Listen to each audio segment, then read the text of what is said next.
கணவன் மனைவிகளாக இருக்கிறவங்களை ஆசீர்வதித்து அந்த குழந்தையிலிருந்து கருவுல உருவாகிற குழந்தையிலேருந்து ஒரு பெரிய ஒரு ஜேர்னியை தொடங்கப்படணும், ஒரு செயல் நடக்கப்படணும்னு சீனாவில் செய்த ஒரு ரொம்ப முக்கியமானவர்.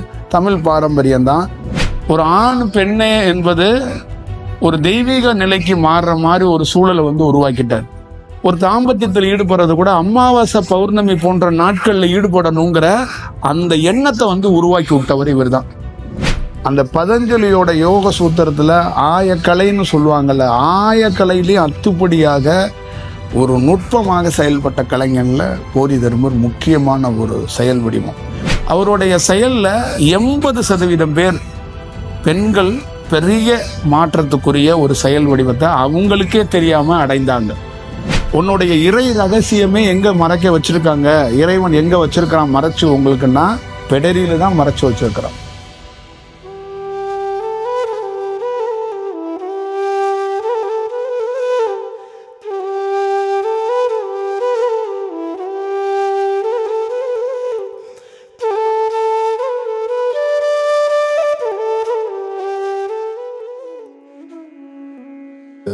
ஒரு இருக்கிற எல்லா யோகிகள்கிட்டையும் ஒரு ஒரு பெரிய ஒரு நுட்பம் இருக்கும். போதி தர்மர்கிட்ட என்னன்னா அவருடைய கலை ரொம்ப ஸ்பெசிஃபிக்கான ஒரு பெரிய ஒரு கலை. அந்த கலை அவர் புத்தர் வேற ஒரு செயலாக்கத்தில் இருந்தார், லாவோட்ஸ் வேற செயலாக்கத்தில் இருந்தார், கன்ஃபூஷியஸும் வேற மாதிரி இருந்தார். இவர் என்னன்னா இந்த சீனாவில் அடிப்படையாக மையமாக எதுன்னா இவர் முதல்ல கையில் எடுத்ததே பெண்களை கையில் எடுத்தார்.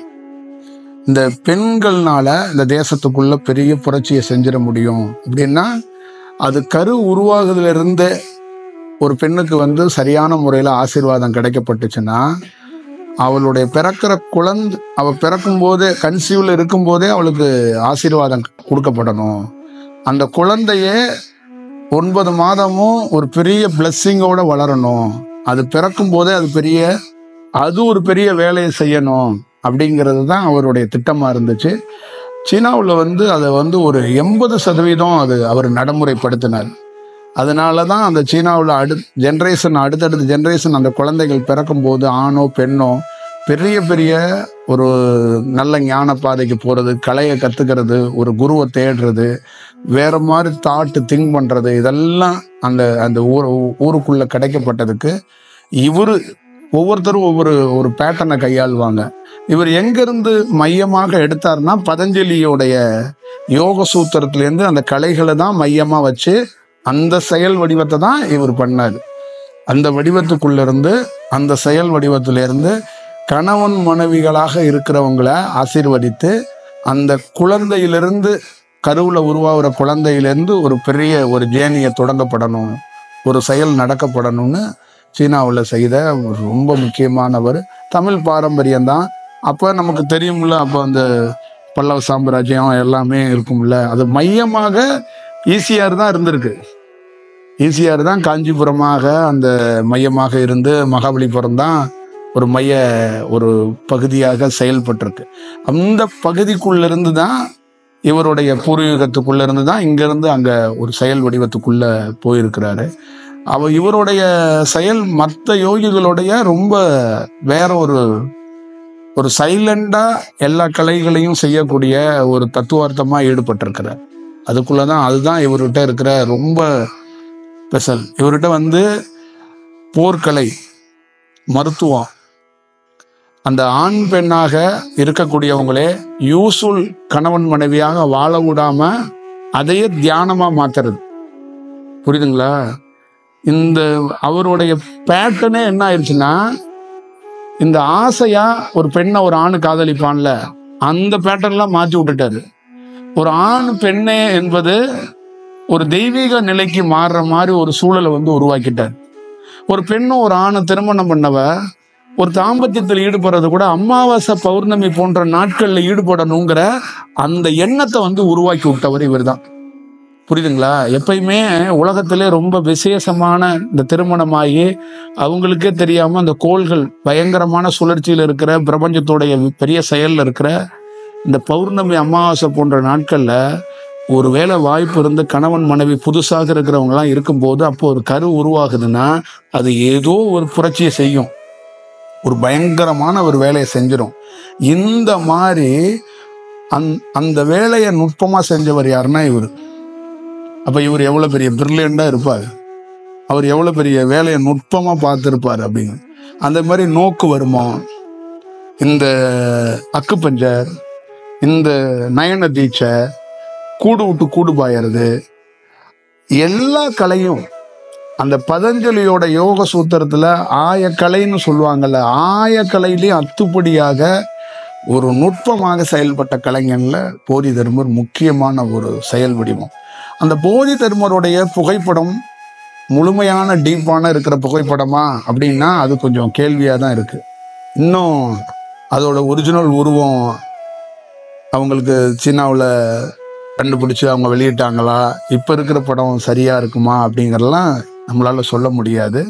ஏன்னா அந்த உருவங்கள் இன்னும் வேற வேற வடிவத்துக்குள்ள அந்த செயலாகமா அவருடைய செயல்பாடுகள் இருந்திருக்கு. அதனால அவர் ஒரு யூஸ்ஃபுல்லான வழக்கமான தியானம் சொல்லி தர்ற ஒரு யோகியோ ஒரு குருவோ இல்லை. அவருடைய பயணமே வேற மாதிரி இருந்திருக்கு, திட்டமே வேற மாதிரி இருந்திருக்கு. அந்த சீனாவுடைய தேசத்துக்குள்ள அவருடைய ஒரு ஒவ்வொரு மூவும் ரொம்ப வித்தியாசமான ஒரு செயல்பாடுகள் இருந்திருக்கு.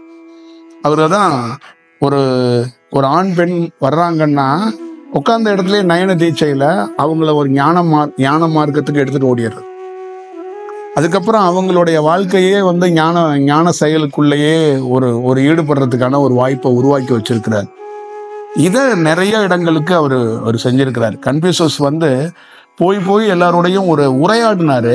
இவர் என்ன பண்ணாருன்னா நயன தீட்சையா வெவ்வேறு வடிவத்துல அவங்களுக்கே தெரியாம ஒரு ஆற்றலை போய் பண்ணி விட்டு வந்துடுறது.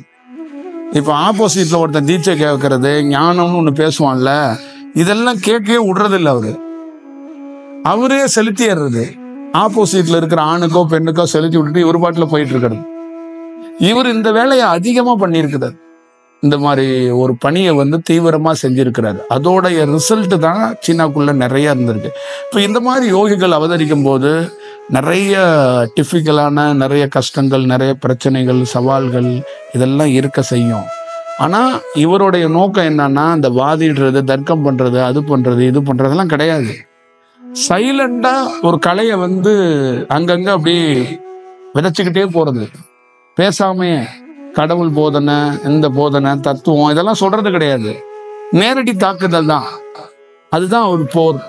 அதுதான் விசேஷம் அவர்கிட்ட. போதி தர்மத்தை என்ன விசேஷம்னா நேரடி தாக்குதல். அவருடைய செயல்ல 80% பேர் பெண்கள் பெரிய மாற்றத்துக்குரிய ஒரு செயல் வடிவத்தை அவங்களுக்கே தெரியாம அடைந்தாங்க. அந்த 80% பெண் தத்துவத்துக்குள்ள, பெண் செயலுக்குள்ள இந்த சீனாவில் பிறந்த குழந்தைகள் அத்தனை குழந்தைகளுக்குள்ளேயும் பெரும் மாற்றத்தையும் பெரும் செயலாக்கத்தை ஏற்படுத்தினார். அது ஒரு மிகப்பெரிய, யாரும் அறிஞ்சிட முடியாத ஒரு செயல். இது எழுத்து வடிவமா எழுத முடியாது. ஏன் அப்படின்னு கேட்டீங்கன்னா இது ஒட்டுமொத்தமான ஒரு அனுபவம் பெற்று பதஞ்சலியோட செயல்ல யார் அந்த அனுபவத்தை பெற்றிருந்தாங்களோ, இல்ல பதஞ்சலியோட செயலாக்கத்துக்குள்ள இருந்து அந்த செயல் வடிவத்தை ஞானத்துக்குள்ள இருந்திருந்தாங்களோ அவங்களால மட்டும்தான் அந்த ஒரு யோகியோடைய தத்துவத்தை எடுத்துட்டு வெளிப்படுத்த முடியும்.